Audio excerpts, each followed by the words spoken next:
Handa ka na bang bumoto sa 2025 national and local elections?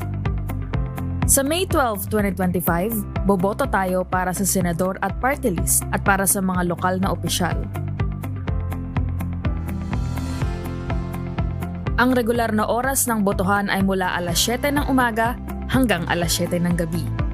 Para sa mga persons with disability, senior citizens, kasama ang kanilang assistors kung ang mga ito ay rehistradong botante din ng kaparehong polling place at gayon din ng mga buntis, maaari silang bumoto ng mas maaga. Sa pamamagitan ng early voting hours, pwede na silang bumoto simula alas 5 ng umaga. Para sa inyong gabay, ito ang 8 hakbang sa pagboto.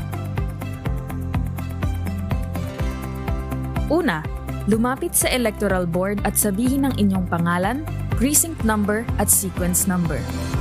Ikalawa, titingnan ng electoral board kung ang inyong pangalan ay nasa Election Day Computerized Voters List o EDCVL at titingnan din kung may marka ng indelible ink ang inyong kuko. Ikatlo, kung walang marka ng indelible ink, i-verify ng electoral board ang inyong pagkakakilanlan at papipirmahin ka sa EDCVL. Ikaapat, ipapakita sa iyo ng EB chairperson na maayos at malinis ang balota.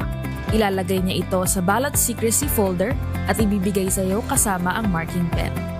Ikalima, pumunta sa voting area at bumoto sa pamamagitan ng pag-fully shade ng oval bago ang pangalan ng kandidato na nais mong iboto. Tandaan, huwag mag-overvote. Ika-6, matapos mag-shade ay ipasok ang balota sa Automated Counting Machine o ACM. Hintayin na lumabas ang resibo at tingnan sa screen ang ballot image ng iyong balota. Ika-7, suriin ang inyong resibo at ihulog sa nakatakdang lagayan.